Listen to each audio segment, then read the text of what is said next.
Welcome to Grumpy Vegan Grandad.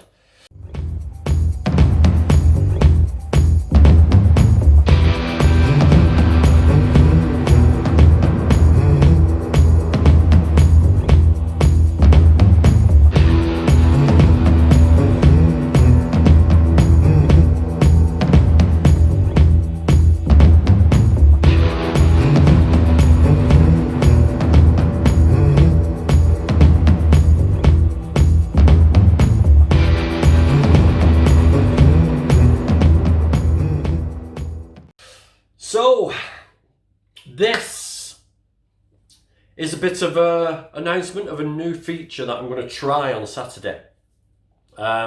Because I haven't got an interview this Saturday, but I've got one next Saturday with a vegan rugby scout and trainer who set up a totally vegan sevens rugby team, I think it is.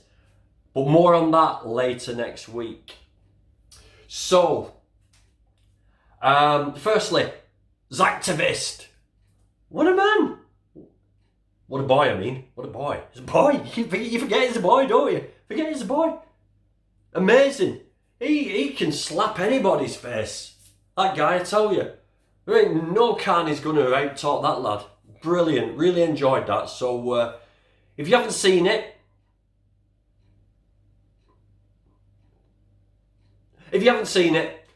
go and have a look. Yeah?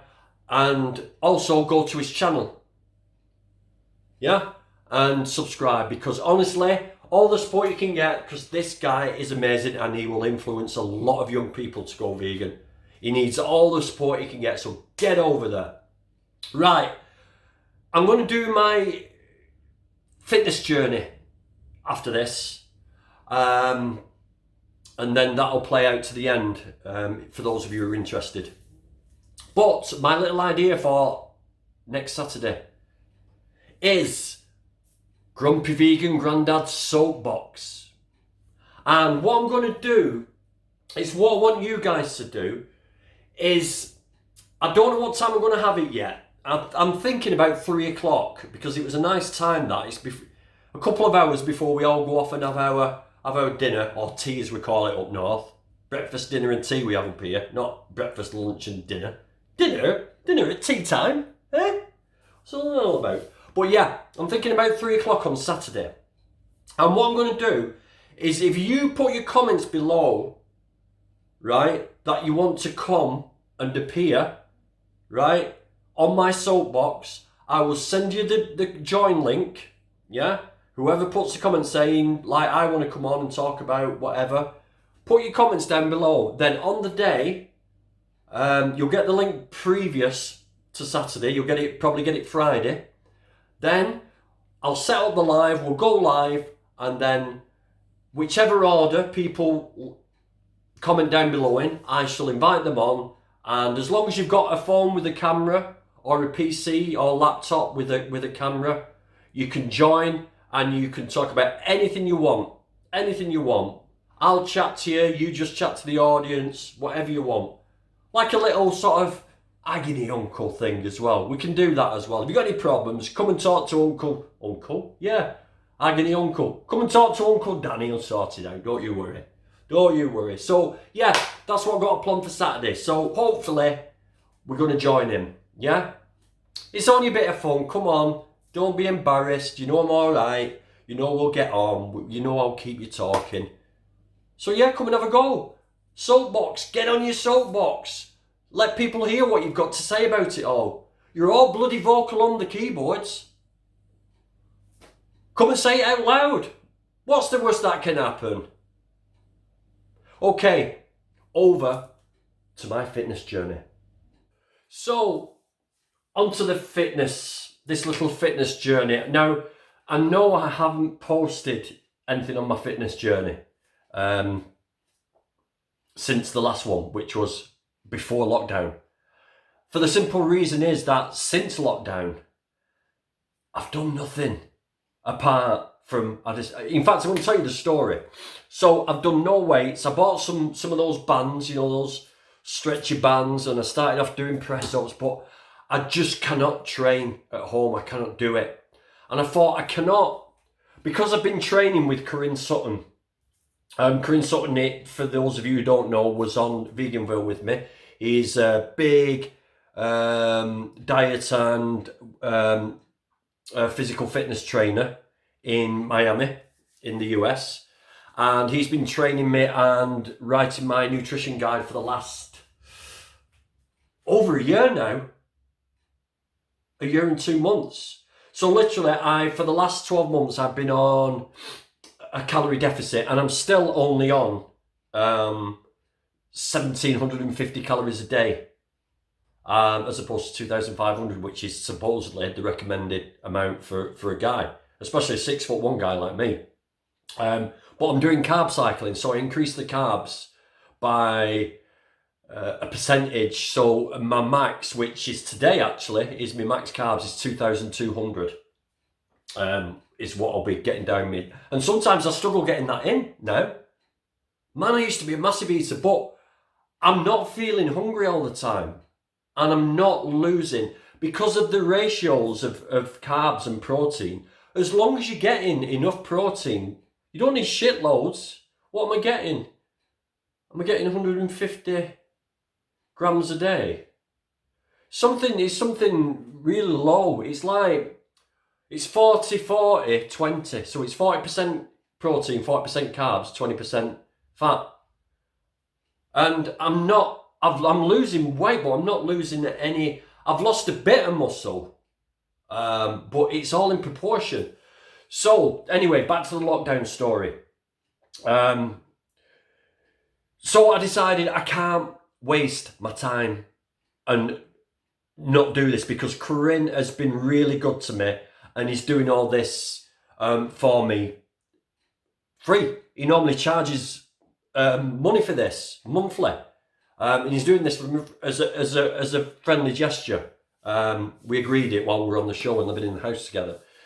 So I thought, I can't smack Corinne in the face and not do anything. So one day I decided to go for a run, and I've never been a runner. For 40 years of my life, I've not even gone on a treadmill. It's only since I started training with Corinne last year, April last year, that I even ventured on a treadmill. And then I only did 30 minutes, just gentle sort of walking uphill. So I thought I'd go for a run. And I just got a little journey in my head. And I've got an app on my phone that tracks me, tells me how fast I'm going, what calories I'm burning, blah, blah, blah. So I thought, I'll just go for a run, and I got the map. I've got the map in my head where I'm going to go. I'm going to go up this hill, big hill, across the top, through the park. Then it's a slow downhill all the way to the bottom of the road over there. And then it's a gradual hill back up to my house again. And when I got back, I'd done 5K. Now I'm in contact with Daniela from UK Vegan Family. And she's been running for over a year, I think. So I just posted it. I said, look, I've gone for a run. I've never run before. Look at that. I've done 5K. And she come back and she went, wow. And I'm like, wow, what? It's only 5K. She went, your time. And I said, what? And she went, well, it's really fast. 30 minutes. And I said, is it? And she went, well, yeah, it's pretty fast, that, you know. So that got me a bit of a bite then. I thought, I wonder if I can do it faster. But I was struggling for breath. I really was struggling for breath when I did it.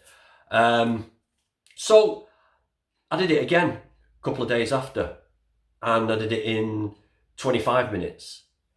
And now I'm down to 22 minutes. So then I thought to myself, all the time I'm chatting with Daniela about this.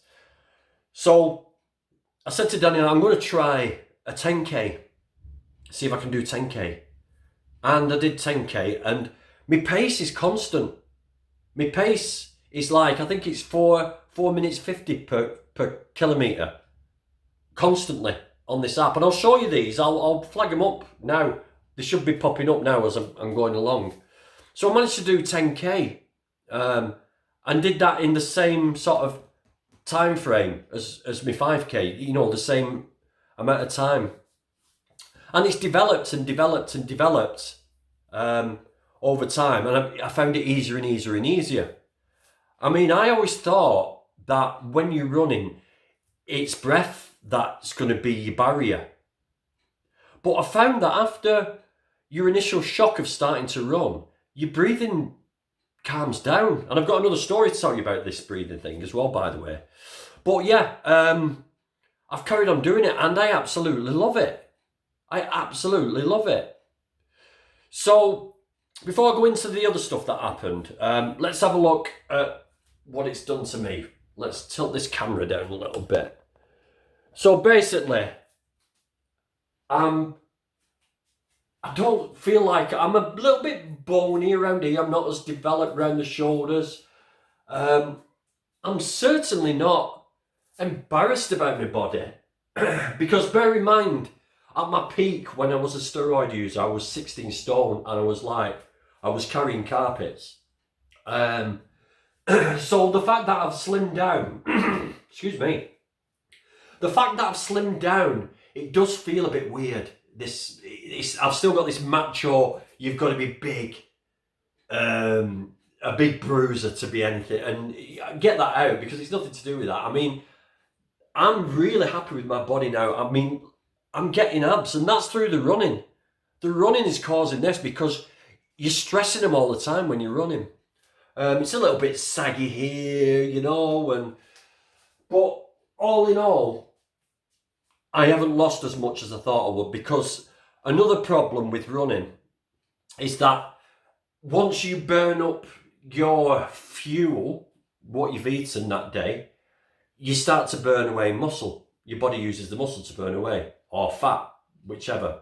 But you do tend to burn away muscle, and it's very hard to be a bodybuilder and someone who does a lot of aerobic exercise, an athlete, you know? It's very hard to sort of get the balance.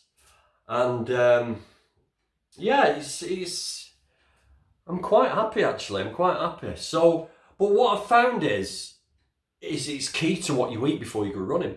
It's very key. I eat a lot of dates and a lot of, like, I have a big bowl of porridge and then I go and do a run. But I'll tell you something that I'm really, really proud of, and it's astounded me. Now, when you're long-legged, right, and you see, this is the thing about my physique, is I'm tall and lean, and I've got long legs. I've got 34-inch legs. So I'm long-legged. I'm a bit like an African in build, you know, like the Maasai. They're very tall, slim, slender. And I'll show you a picture of me when I was about 19 in this picture. And look at me there. And I thought I was like that. I thought I was so skinny and unmacho, and I really hated my body. I really had problems with the look of my body. I didn't like it. But now I look at it and I think, you look mint, mate. What were you worried about? It's all up there sometimes. So yeah, you've got to watch what you do. I wasn't built for lifting heavy weights. I'm not a big heavyweight lifter. Even though I took steroids, the steroids allowed me to lift heavier, but my frame isn't made for doing that kind of weights, and I hurt myself quite regularly. And now I've realised that I'm a runner. And this is what I want to show you. This is what I'm proud of, because legs are the hardest one to build, to get anywhere with. And since I've been running, just look at, you know what I mean? It's like I'm getting striations now.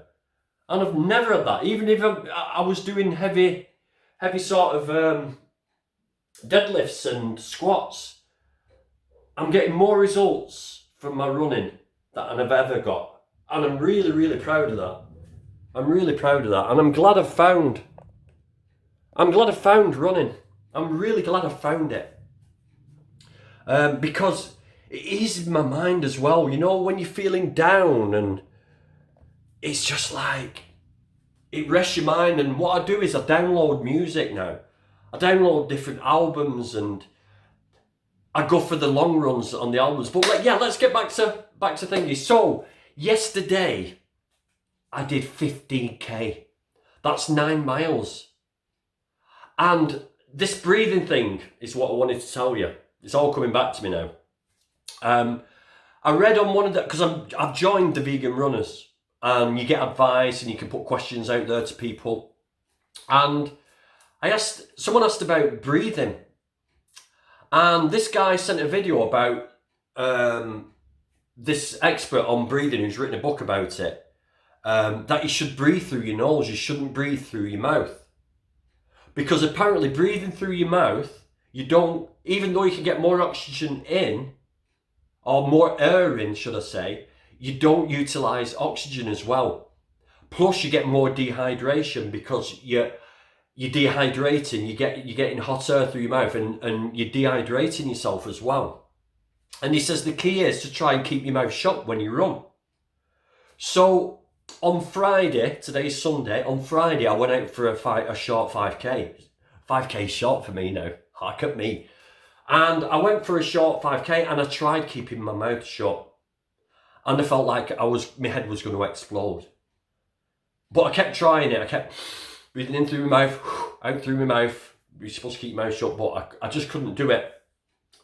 And then yesterday I decided to go for a record. I wanted to go as far as I could. And I set off running, and I kept my mouth shut. And I kept my mouth shut, and I kept my mouth shut. And eventually, apart from a few hill climbs, I managed to keep my mouth shut all the way around, just breathing through my nose. And do you know something? I ended up breathing exactly the same as though I was just sat in there on the sofa. I usually come in from my run like this, and I'm leaning on the counter here, and I'm like this. I walked in like this. My missus says to me, "Have you just walked?" I went, "No, I've just done my record 15k." She went, "You're not even out of breath." I said, "I know, it's really, really fucking weird." It was amazing. So, but I have noticed a few things, that different weathers and different, if it's a really damp day, I have trouble with my breath, but a dry day or a hot day, I'm fine. And yesterday was a bit of both. So, yeah, trying to suss that out. But all in all, happy. I'm a runner. And I know I said this before, but I'm going with it now. My next target is a half marathon, which is 21k.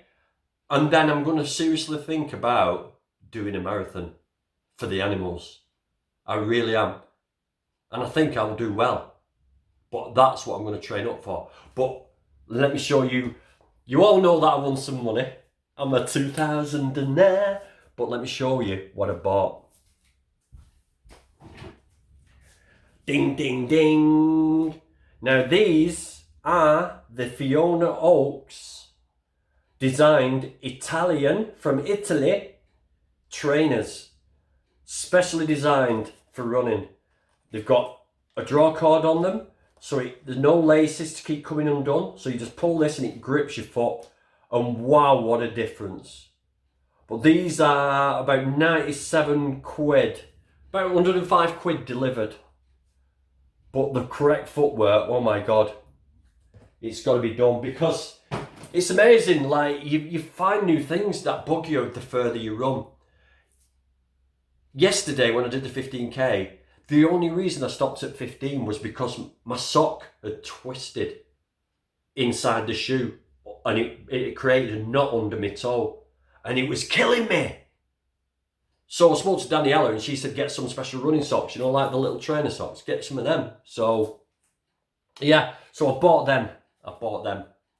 But I am trying to use some of the money to get a camera. I want one of those Sony GX7 Mark IIs, but they're about, I think I put a bid on one on eBay for about 300 quid, but it went for 4.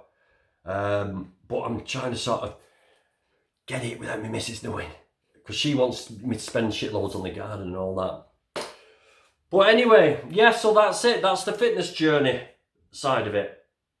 So if anybody wants any help getting into running or whatever, give us a shout and I'll tell you what I've learned already as a novice. Some ideas that I've got to get you running. But do it. It may seem hard at first, but it's amazing how much progress you can make so quickly. In 3 months, I'm running 9 miles, so it's nothing. It's It's brilliant, and it's so good for that. It's so good for your mind. And when you eat that big chocolate cake, you can go and do 5K and burn it off, or do it first and then reward yourself with that chocolate cake. You know what I'm saying? Eh? Up there for thinking, down there for running. But anyway, that's all from me. So don't forget, this Saturday, it's the soapbox, Grumpy's soapbox.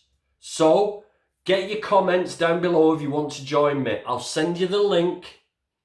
Click the link when I tell you to on the stream, and you can come on board and you can have your 5 or 10 or 15 minutes to just rant to my audience about anything you want, and we'll chat. Save the animals, save the planet, save yourself. Go vegan. And go fucking running. It's good.